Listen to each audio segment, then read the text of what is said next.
అంబటి రాంబాబు కానీ లేకపోతే మన విజయసాయిరెడ్డి గారు కానీ కుటుంబ వివాదాలు అంటే వ్యక్తిగత వివాదాలు బయటకు వచ్చాయి.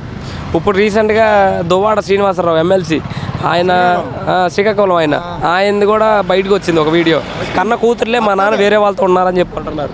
వస్తుంది ఆడ అంతకంటే కాదు వాడాలా అని ఒకడు దువ్వాడ శ్రీనివాసరావు గారు అలాంటి వాళ్ళకి ఎమ్మెల్సీలు ఇవ్వడం కరెక్టేనా జగన్ గారు? అసలు వాళ్ళ పెద్ద పోరం పోయేదరికి ఆడ ఇచ్చిన ఆమె ఎమ్మెల్యే పదవులే పోరం పోగులు పెద్ద బేడు బ్యాచ్ అందరూ. అందులో ఎవడు జాతీయ చూపించండి ఒకసారి. అందులో అబ్బామ్మ పుట్టినోడు ఎవడో చూపించండి.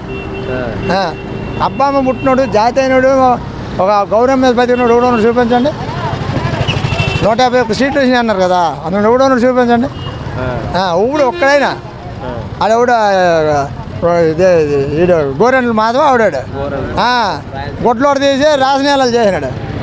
అవన్నీ ఫేక్ అన్నారు కదన్నా. ఏ పేరు ఎలా పేరు ముగ్గురు మాట్లాడుతున్నాం అంటారు.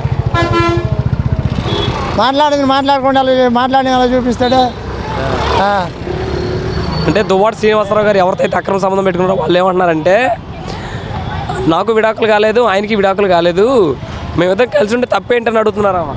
అది అంతా ఇప్పుడు రాజకీయ నాయకులు అంత బాగానే మనకి. వైసీపీ నాయకులు పవన్ కళ్యాణ్ గారి వ్యక్తిగత జీవితాలపైన చాలా సార్లు విమర్శలు చేశారు వైసీపీ నాయకులు. ఆడి పేరు ఏం పేరు శ్రీకాకుళం చెక్కిలు చెప్పమను. అలా చేయడం కరెక్ట్ నా దువ్వాడ శ్రీనివాసరావు చేయమని కాదు, అసలు ఎవరు చేయమంటారు? ప్రజలు చేయమంటారు. నువ్వు నీ స్వార్థం కోసం నీ ఏదంటారే నీ అలవాటు కోసం నువ్వు చేస్తావు. అది ప్రజలు ఎవరు చేయమని అనరు. మంచి పద్ధతి కాదు. అలాంటి వాళ్ళకి ఎమ్మెల్సీ ఇచ్చి ప్రోత్సహించడం మంచిదేనా జగన్ గారు? ఇప్పుడు తెలిసిందిగా తీసేయమని చెప్పు, నువ్వే ఫోన్ చేసి చెప్పు, లేదా నేను చెప్పమన్నా చెప్తాను. మరి అది అంతే కదా. ఇప్పుడు మరి నువ్వే అన్నావు కదా 3 పిల్లలు చేసుకున్నావు అన్నావు. వాడు ఇప్పుడు ఊరంతా గొడవ చేస్తున్నాడు. ఆడి వల్ల ఇప్పుడు తల్లి వాళ్ళ పిల్లలను ఎవరు చేసుకుంటారు? నువ్వే చెప్పండి. మంచి ఒక అమ్మాయి పెళ్లి కాల అంటే కూతుర్లు ఇద్దరు బయటకు వచ్చి మా నాన్న నాకు కావాలి, ఒక అమ్మాయి పెళ్లి కాల, ఆ అమ్మాయిని ఎవరు చేసుకుంటారు? తండ్రి ఇట్లా ఉన్నాడంటే ఎవరికైనా అంతే కదా. అది ఎప్పుడైనా కూడా మనం కరెక్ట్గా ఉండాల్సిందే. మనం తీర్పు కూడా మనం అలాంటి వాళ్ళని రానియకూడదు, ఏ పార్టీ అయినా.